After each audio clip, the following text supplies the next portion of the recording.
Hi అండి, అందరికీ నమస్కారం. ఈరోజు ఈ వీడియోలో ఆంజనేయ స్వామి వారికి ప్రదక్షిణాలు ఎలా చేయాలనేది నేను మీకు చెప్తాను. దానికోసం మనం ఎన్ని ప్రదక్షిణాలు చేయదలుచుకున్నా కూడా ప్రతి ప్రదక్షిణం తర్వాత ఒక చోట ఆగి ఈ శ్లోకం చెప్పుకొని తిరిగి ప్రదక్షిణ చేయాలి. ఏ దేవాలయానికి వెళ్ళినా 3 ప్రదక్షిణాలు చేస్తాం, కానీ ఆంజనేయ స్వామి గుడికి వెళ్ళినప్పుడు మాత్రం 5 ప్రదక్షిణాలు అనేది చేయాలి. మామూలుగా ప్రదక్షిణాలు చేసేటప్పుడు కూడా ప్రదక్షిణకి శ్లోకాలు ఉంటాయండి, అవి చదువుకోవాలి. సకల రోగ భూత ప్రేత పిశాచాది బాధలు తొలగుటకు అభిష్టకి ప్రదక్షిణాలు అనేవి సుప్రసిద్ధాలు. హనుమంతునికి ప్రదక్షిణములంటే చాలా ఇష్టం.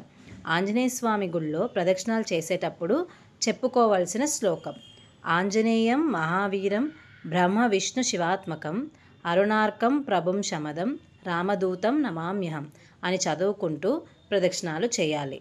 ఆంజనేయ స్వామికి ప్రదక్షిణములు రోజు ఒకే మారు 108 లేదా 54, అది చేయలేని వారు 27 పర్యాయాలు చేయాలి.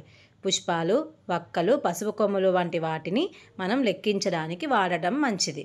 మంగళవార సేవ: మంగళవారం నాడు ఆంజనేయ స్వామికి శరీరంపై సింధూరం పూయటం చాలా ఇష్టం. అది కుదరని వారు మూతికైనా సరే తప్పకుండా పూయాలి. సింధూరార్చన చేయటం, అరటిపండ్లు నివేదించడం అనేది చేయాలి. శనివార సేవ: హనుమంతుడు శనివారం జన్మించాడు కాబట్టి ఆయనకు శనివారం అనేది ఇష్టం.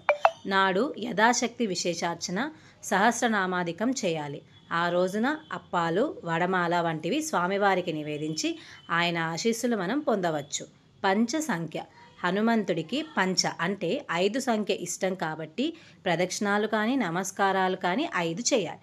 అరటిపండ్లు లేదా ఇతరములు స్వామికి 5 సంఖ్యలో సమర్పించడం స్వామివారి ప్రీతికరం.